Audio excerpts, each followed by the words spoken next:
biasanya identiknya itu jalurnya ke Nyi Blorong. Assalamualaikum warahmatullahi wabarakatuh. Kembali lagi dengan gua Pendi dan gua Imam di channel Travel Mystery Evolution.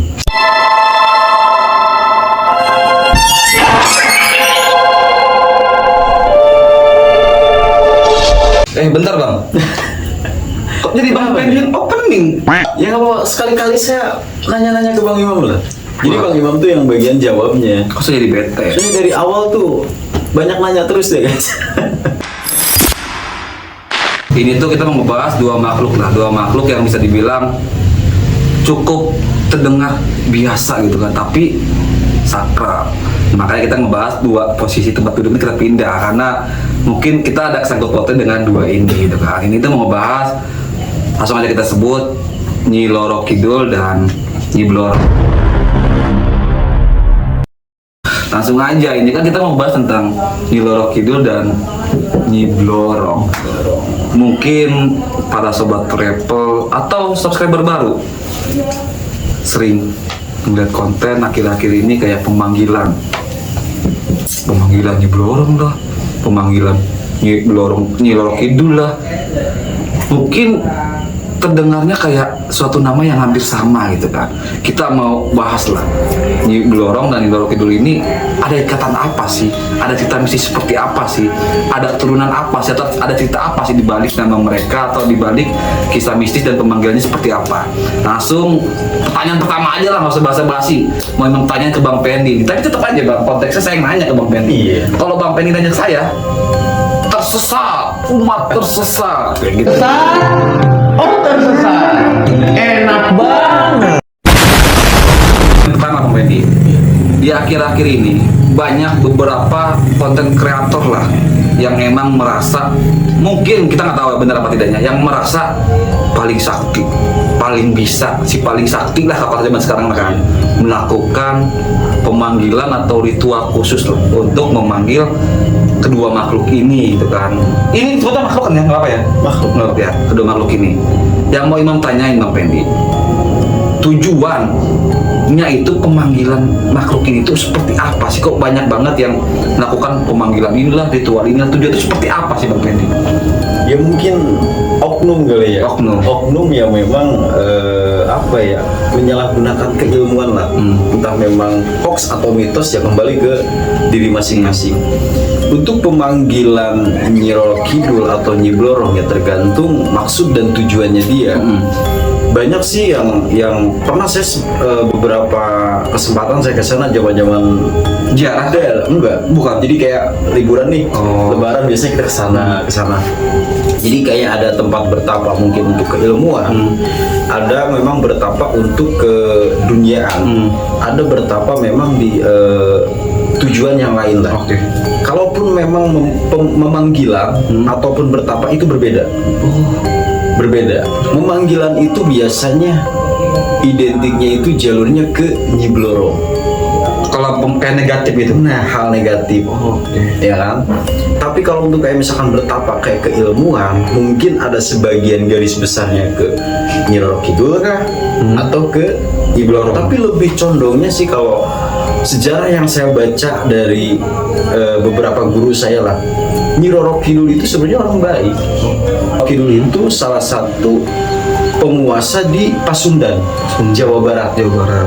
Dia itu termasuk anak daripada Raden Prabu Siliwangi.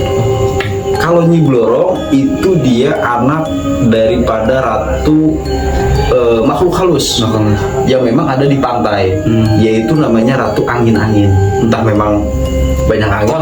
Kononnya mungkin sobat travel atau subscriber baru lebih tahu atau lebih mendalami lah. Boleh komen aja dulu. Takut kita ada kesalahan ngomong gitu Bang Pendi. Tapi lebih kalau misalkan kayak pemanggilan, kayak bertapa, terus kayak bersemedi, entah memang tujuannya apa, itu lebih condongnya ke Nyi Blorong ini, karena Nyi Blorong itu adalah salah satu penguasa memang makhluk halus lah, entah yang memang berada di daratan ataupun lautan. siluman lah bisa bilangnya. Ya mungkin jatuhnya ke siluman Tanda kutip, atau ya. memang jin. Ya jin ya memang yang menyerupai Siluman. ya tetap aja Sama aja lah, backgroundnya ya jin-jin aja, cuman dia mungkin berubah wujud kah atau memang apa gitu bang. Ada lagi apa ini? Ya sebenarnya banyak Aja. Nah, pertanyaan pertama udah sedikit dijawab lah. Mungkin beberapa atau emang salah satu ada orang tertentu lah yang oknum melakukan mungkin pemanggilan kah, ritual kah untuk mungkin ada hal positifnya. Kita nggak tahu Bang Pendi ya. Bahkan Mungkin sedikit ya. Iya. Bahkan ada kayak mungkin salah satu baru beberapa konten-konten YouTuber lah Bang Imam. Ada yang kayak bawa kru datang ke sana terus kayak pemanggilan Nyi Ronggeng.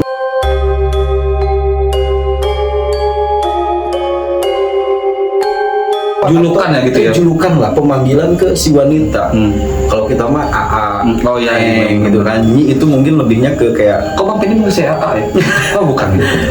ada pemanggilan kayak nyi apa sih, Nyi Ronggeng. Ini Ronggeng. Ronggeng itu kan kalau di bahasa Sunda itu kan lebih ke nari. Jadi orang kalau misalkan kemasukan Nyi Ronggeng katanya Nari. yang saya tonton itu nari loh. Mungkin tujuannya untuk Si paling sakti gitu. Mungkin si paling sakti atau tujuannya untuk goyang ngebor. Ini kayak hiburan dia gitu. Iya. Mungkin di rumah nggak dikasih bininya untuk goyang gitu. Nah, jadi ada apa ya? Ya cara salah penggunaan ilmu aja sih gitu. Ya bisa kita bilang lah emang salah satu atau beberapa oknum yang menyalahgunakan gitu kan, yang negatif kayak ini tuh kayak pemanggilan itu bener loh, tapi kita nggak tahu ya yang bener yang mana, yang salah yang mana. Jadi sekali lagi nih, jika emang ada kesalahan kata atau salah pengungkapan, mohon dikoreksi di bawah, karena kan setiap manusia itu tidak luput dari kesalahan. Kita lanjut ke pertanyaan kedua. Bang Pendi, ini kan namanya hampir yang kita tahu lah hampir mirip atau bisa dibilang kita hampir ketukar gitu kan. Nyi Roro Kidul dan Nyi Blorok. Mungkin para sobat travel atau subscriber baru pun pengen tahu gitu Bang Pendi. Mereka berdua tuh apa emang ada keterikatan atau bisa dibilang satu keturunan kah, kok namanya itu bisa sama terus sama-sama di pantai juga yang kita tahu kan sobat travel atau untuk subscriber baru. Kalau Nyi Roro Kidul mungkin di pantai selatan sini kayak di mana Sukabumi, Pangandaran. Kalau Nyi Blorok yang kita tahu di Parangtritis, Jogja. Nah kita mau tahu lah ini tuh ada satu keikatan pas seperti apa sih Bang Pendi aslinya menurut Bang Pendi? Sejarah yang saya baca dari beberapa sumber guru saya lah, sebenarnya itu makhluk yang berbeda. Makhluk yang berbeda dan mendiami pun berbeda. Dan perlu digarisbawahi, Ibu Nyi Ratu Roro Kidul itu versi saya, apa guru saya lah, sejarah dari guru saya itu adalah salah satu memang makhluk yang baik, positif katanya, bukan negatif. Kalau Nyi Blorok itu lebih ke hal negatif. Nyi Blorok itu salah satu panglima atau yang penggerak si makhluk-makhluk yang memang berada di pantai, entah memang pantai selatan.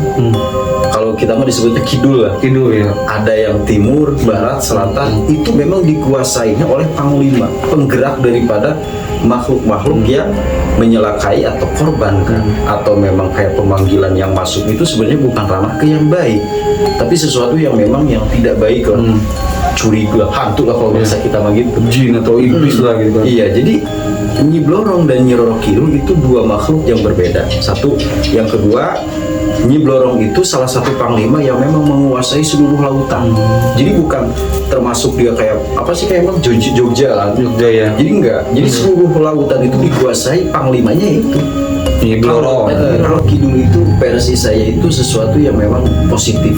Jadi tidak ada terkaitan atau jadi gini, biasanya orang dimanipulasi atau di sejarahnya itu dikotori lah. Yang masuk dan mengganggu terkadang itu katanya Nyi Roro Kidul. Itu versi orang mungkin ya, saya tidak menjelaskan. Tapi kalau menurut versi saya, ini menyelakai korban kah atau memang memberikan jalan yang sesat untuk orang lain, orang banyak, itu adalah versi Nyi Blorok, bukan Nyi Roro Kidul. Oke, pertanyaannya mereka ada ikatan tidak? Atau bisa dibilang satu orang tua? Kok namanya bisa sama? Beda berarti ya. Kita lanjut ke pertanyaan ketiga. Yang pertanyaan kedua udah terjawab lah. Mungkin mereka tuh emang sekedar kayak persamaan nama aja, tapi emang mereka tidak ada keturunan atau spesifiknya kayak emang adik atau kakak tuh tidak. Kita lanjut ke pertanyaan ketiga. Nah, untuk para sobat travel mungkin bertanya-tanya kan, di Pangandaran atau emang yang suka ke Pangandaran sering kayak tahu lah tentang hotel yang kanon katanya mah dibangun atas permintaan Nyi Roro Kidul. Mungkin itu bukan bisa bilang sebuah statement, tapi kayak mengira atau mengandai-andai gitu kan. Tapi di situ ada buktinya juga. Di salah satu kamar 367 atau kamar berapa boleh diralat, itu tuh kayak kamar itu satu kamar tapi kayak dikosongin lah. Kita ambil salah satu contoh di film Susana. Mungkin di tinggal sobat travel atau sobat travel pasti tahu, setiap Susana ingin melakukan atau syuting tentang berkaitan Nyi Roro Kidul, dia senantiasa atau sering melakukan lah ritual khusus di kamar tersebut. Nah, ini mau kita tanya ke Bang Pendi. Bang Pendi tahu nggak Bang tentang hotel yang itu Bang, yang di Pangandaran itu? Kalau menurut sudut pandang Bang Pendi nih, satu ya, ini maksudnya di pertanyaan ketiga ini ada beberapa anak yang saya tanyain. Bercabang mungkin. Bercabang ya kayak akar gitu Bang ini. Pertanyaan pertama, bener nggak sih Bang, maksudnya kan Bang Midin kan bilang kan menurut sudut pandang Bang Pendi itu tuh positif gitu kan. Bener nggak sih kayak satu makhluk kayak mungkin meminta lah dibangunin suatu gedung supaya kayak tempat ritual? Apakah emang kayak tanda kutip kita tidak masuk untuk mengejas atau menyalahkan ya, atau kayak diselewengkan seperti Bang Pendi bilang tadi? Takutnya ini Nyi Roro Kidul padahal bukan didorong gitu, takutnya gitu maksudnya. Versi guru saya kan saya kembali lagi. Ya itu kok kamu ya tadi Bang. Saya ngambil versi guru saya aja lah. Oke. Jadi saya bisa mempertanggungjawabkan. Iya. Terus Kalau versi guru saya yang dipertanyakan Imam, apakah mungkin Nyi Roro Kidul itu ingin buatkan hotel kamar kosong gitu, hotel atau kamar khusus buat dia? Itu sebenarnya yang bekerja atau yang yang meminta kepada manusia lah, kepada makhluk yang kayak kita nih, itu sebenarnya kerjaan daripada Nyi Blorong ini, memanipulasi. Jadi sebenarnya kalau Nyi Roro Kidul itu, kalau kata guru saya, itu satu tempat memang tinggi banget. Kalau kita mau nembus ke Nyi Roro Kidul ini, kita harus melewati 9 lapis jin, dan satu lapisnya jin itu ribuan. Jadi banyak cerita atau YouTuber atau memang film-film, entah memang kita benar ceritanya seperti itu atau gimana. Kalau kata guru saya itu tidak benar Bang Imam. Jadi lebih menggiringkan opini bahwa Nyi Roro Kidul itu satu menyebabkan kayak orang ritual atau memang ke jalur kayak kesesatan. Itu sebenarnya nggak ada kesini. Itu lebihnya ke manipulasi. Iya, makhluk dari memang anak buahnya Nyi Blorong ini. Ada lagi Bang? Iya, sebenarnya banyak juga Bang. Ini masih anaknya lagi. Mungkin masih ada sangkut pautnya atau kesamaannya lah. Entah emang memanipulasikan atau kayak menggiring opini gitu kan. Seperti yang Bang Pendi pernah sering dengar lah pasti. Aduh, gua lebaran ini mau liburan nih ke Pangandaran. Teman kita nyeletuk kan, lu kalau ke Pangandaran jangan pakai baju warna hijau ya. Terus gue mau perang kritis nih. Pokoknya lu kalau perang kritis hati-hati, lu jangan pakai baju hijau. Yang mau ditanya ini, emang ada Bang Pendi kayak suatu larangan atau apakah emang itu kayak suatu mungkin tradisi mungkin ya? Atau emang kayak jadi kayak patokan suatu acuan, kalau gue pakai baju hijau gue celakaan. Emang ada impactnya atau imbasnya gitu Bang? Apa emang pernah ada kejadian Bang? Iya, sebenarnya sih ada. Saya juga pernah baca satu sejarah bahwa memang orang yang menggunakan baju hijau itu salah satu memang yang sering diteror oleh kayak Nyi Blorong atau Nyi Roro Kidul. Katanya dulu pernah katanya diperkosa, ya kan, sampai dibuang. Katanya salah satu penjahatnya mungkin ya, penjahatnya ini katanya menggunakan baju hijau gitu. Jadi ada mungkin kayak dendam atau apa. Tapi saya tidak lebih condong ke sana ya. Semua sejarah saya ceritakan. Iya. Salah satu sejarahnya Iya. mungkin itu kan. Tapi kalau misalkan kayak ke sana itu terlalu apa ya? Mungkin sugesti kita kali Bang Imam. Sugesti kita.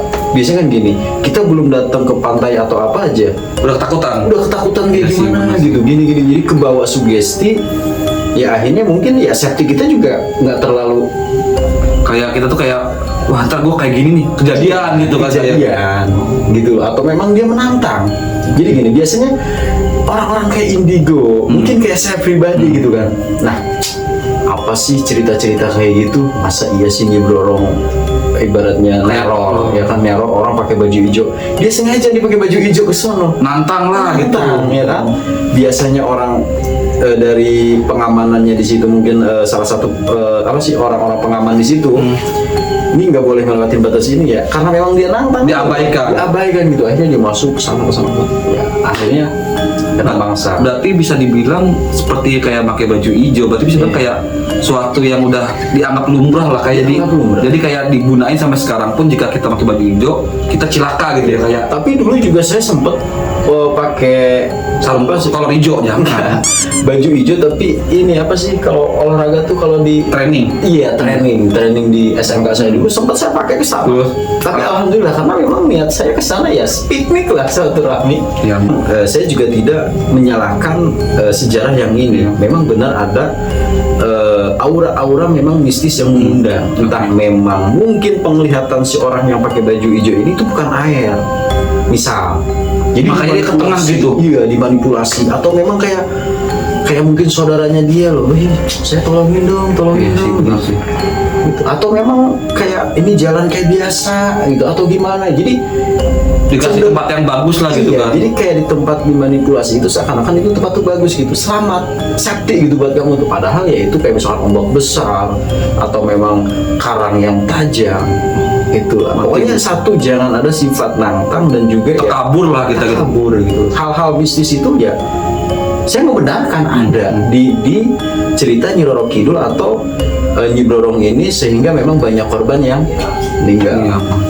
Yang cerita juga tadi sebelum video kita bikin ini, Bang Bini cerita Nyi Roro Kidul itu kan suatu penyiar agama Islam juga ya Bang Bini ya? Di satu sejarah itu penyiar agama Islam. Oke. Tapi di satu sejarah lagi Nyi Roro Kidul itu sempat bertarung dengan, kalau salah ya tinggal lurusin ya, Di awal aja gitu. dengan Kalijaga. Oh iya, ada di film ini sempat ada, ya, sempat ada ya. Berarti kan kalau misalkan Nyi Roro Kidul melawan Sunan Kalijaga. Sunan Kalijaga itu kan penyebar Islam kan, Iya sih, wali benar. juga, masa Iya, iya benar. sih Sama wali gitu sama kan. wali bisa berantem kayak gitu, berarti kan penggiringan opini bahwa Nyi Roro Kidul itu adalah sesuatu yang negatif, Iya, benar. bukan positif. Tapi saya tidak membenarkan dan tidak Menyalahkan juga lah. menyalahkan, itu versi Masing-masing lah gitu. masing-masing. Sejarah itu ya luas juga. Apa tadi pertanyaannya? Ya itu maksudnya kalau Jadi gini Bang Imam, ada satu, makanya sama ini yang fokus dok, saya bertanya kok saya kesel jadi sih. ada teman saya dulu dia sempat ziarah nggak jauh dari tempat dia lah, rumah dia. Di sana di Pangandaran tuh. Enggak, maksudnya kuburan solihin di sini Oh, Bang. oke. Jadi dia kayak kuburan keramat. Dia itu jarah, katanya dapat salah satu amalan. Wangsit mungkin. Enggak, jadi dia ada mengijazahkan satu amalan yang memang harus dibacanya itu di makom keramat tersebut. Selang beberapa minggu, jadi dia minggu ke minggu, jadi nggak tiap hari, minggu ke minggu, entah memang Seminggu sekali, malam gitu. Jumat kah, iya, atau malam Sabtu kah. Dia itu pas habis jarah, selesai jarah, malamnya tuh mimpi ketemu Ibu Ratu Nyi Roro Kidul. Tapi di dalam mimpinya itu dia ngomong sama saya, ya Ibu Ratu Nyi Roro Kidul tuh baik, cuman perlu digarisbawahi tidak berwujud manusia. Dan Ibunda Ratu Nyi Roro Kidul ini menggunakan kendaraan kuda kencana. Menggunakan ya. Menggunakan kuda kencana kayak terbang. Kuda kencananya nggak berbentuk nyata, Ibu Ratunya tidak berbentuk nyata. Kata dia itu serba asap berbentuk asap, jadi tidak terlihat. Di dalam mimpi tersebut teman saya tuh kayak dikasih pedang, terus kayak dikasih Senjata? Iya, dikasih senjata, terus kayak dikasih baju suruh dipakai, tapi dikasih baju suruh pakai, tapi ada beberapa jin jahat Jadi kayak disuruh gitu. Kata Nyi Roro Kidul tuh katanya gini, udahlah dipakai nih, gua kasih senjata kalau bahasa kita ya, gua kasih senjata pedang, gua kasih rompi, baju, itu kayak dipakai namanya Ibu Lorong itu. Terus, jadi dia tuh kayak seakan-akan di mimpi tuh kayak berantem aja sama jin-jin jahat. Iya. Jadi dia nanya, itu tuh apa sih artinya tuh seperti apa? Cuman kan kalau versi mimpi itu kan saya dilihat dulu ya. Satu, tidurnya itu dalam keadaan suci atau tidak. Terus di jam-jam berapa? Itu ilham atau memang talbisul iblis? Atau memang kayak jinnya yang jahat ada yang di dalam mimpi yang perang dia sama jin, mungkin itu Nyi Blorong kali. Kalau maksudnya kalau kayak Bang Benny kan bilang mimpi, lihat dulu kan kondisi sedang megang hudu atau tidak gitu. Suci dan hudu berarti ya. Iya. Dia posisinya kalau saya nggak hudu, tiba-tiba saya mimpi nih, celana saya basah, itu gimana Bang Benny? Itu lain lagi. Oh beda lagi ya? Oh beda ya? Ya mungkin sedikit. Ini Bang Benny lah. Iya. Dirangkum aja, dirangkum ya, sama Bang. kita kan mengangkat topik atau pembicaraan lah tentang kayak banyak orang, salah satu oknum atau mungkin beberapa konten kreator yang kayak coba untuk pemanggilan atau kayak memasukkan lah ini Nyi Blorong Kidul nih, ini Nyi Blorong nih, sedikit masukan lah untuk mereka tuh yang menyalahgunakan atau emang mungkin kita kan tidak menyalahkan seperti kepercayaan mereka kan, mungkin menurut kita salah tapi menurut kita benar kan, karena setiap manusia itu bebas mengutamakan pendapat tapi yang penting yang logikanya sama gitu. Jadi gini Bang Imam. Masukkan dulu. Iya, sekalian masuk. Kok Bang Benny kesel ya kayaknya. Lanjut Bang. Jadi memang ya ahli spiritual mungkin seperti saya sedikit lah. Sedikit mungkin bisa ya. Para spiritual yang di luar mungkin lebih sakti lah. Pengetahuan saya mengenai ilmu spiritual kayak misalkan kesurupan atau pemanggilan, hati-hati jangan terlalu condong ke sana. Gitu loh. Apalagi memang sejarah yang dia panggil itu ya salah satu legenda sejarah yang memang Kuat banget lah gitu ya. di dalam mistisnya, hal mistisnya itu kuat banget sejarahnya. Jadi takutnya apa ya, kayak pembohongan publik. Oh, kok Nyi Blorong itu seperti ini? Ada orang yang membenarkan Nyi Blorong positif itu jadi Bingung lagi. Ada yang menegatifkan Nyi Roro Kidul, bingung lagi. Iya, gitu. Bahkan orang ada mungkin salah satu subscriber kita, penonton kita yang membenarkan bahwa Nyi Blorong ini salah satu makhluk yang baik. Oh. Kebalikannya Nyi Roro Kidul itu makhluk yang Buruk. Oke. Jadi jangan kayak pemanggilan kayak gitu, nggak usah. Kalaupun memang ada keilmuannya, satu ingat talbisul iblis itu ya lebih kuat. Iya sih benar. Jangankan kita ya, Nabi Adam aja bisa tergoda loh zaman dulu. Yang makan buah itu ya. Buah khuldi. Ya intinya kayak misalkan penarikan, pemanggilan, bertapa atau memang Memasukkan itu jangan terlalu Berlebihan lah gitu. Jangan berlebihan dan jangan terlalu sering. Nanti misalkan kayak orang menganggap ahli spiritual, al-hikmah, mungkin Bandungkun ya, al-hikmah, ahli spiritual, ahli memang sejarah-sejarah seperti kayak gini tuh nanti kalau orang yang nggak trauma itu kayak dicoreng gitu. Apa sih gitu? Oknum lah, dianggap sama juga gitu. Jadi menjatuhkan ya nama-nama orang-orang spiritual lah. Termasuk saya pribadi jadi jelek tanpa saya. Mungkin Bang Benny kali ini oknumnya nih yang sering masukin jin. Masukin apa nih? Masukin itu. Oh, udah langsung lah Bapak ini makin panjang, makin malah cerita tentang masalah Jadi pribadi. kesimpulannya gini, jangan Kok mau lagi Iya, ya? iya. Udah gitu. Maksudnya yang intinya lah dari video yang kita buat ini, kita menarik suatu pembicaraan atau suatu cerita tuh kayak memasukkan ke atau kayak pemanggilan kayak itu tuh tergantung sudut pandang masing-masing lah. Tapi jangan menggiring opini seseorang tadinya baik menjadi buruk dan tadinya buruk menjadi baik. Intinya ya sesuai dengan kepercayaan masing-masing aja lah. Nah untuk pembahasan malam ini cukup sampai sini dulu. Mungkin nih untuk sobat travel, kita kan belum penelusuran gitu kan. Barangkali nih sobat travel punya tempat angker, tempat mistis atau punya pengalaman mistis yang lain-lainnya gitu, yang pengen ceritakan atau pengen kita telusuri tempatnya seperti apa, boleh kalian email ke email Travel Misteri ada di bawah, atau kalian pengen sharing lah tentang gangguan rumah saya, kena gangguan tenaga guna boleh DM ke Instagram Bang Pendi, atau kalian mau curhat masalah pribadi ke saya juga boleh gitu kan. Bang saya putus cinta nih, boleh langsung ke saya aja. Pokoknya buat kalian semua, untuk sobat travel dan subscriber baru kita semua, gua sendiri lah utama untuk Sobat Travel mengucap terima kasih udah support kita. Pokoknya jangan bosan-bosan lah, selalu support kita dengan cara subscribe, like, komen, and share. share yang banyak ke keluarga kalian, atau kalian pernah mau sekolah lagi karena di sini karena habis libur sekolah lagi, share ke teman sekolah kalian, ke teman kamu sekalian, atau ke teman kerja kalian. Sekian dari kita, jika ada kesalahan kata atau salah pengucapan mohon maaf. Sekian dan terima kasih. Assalamualaikum warahmatullahi wabarakatuh.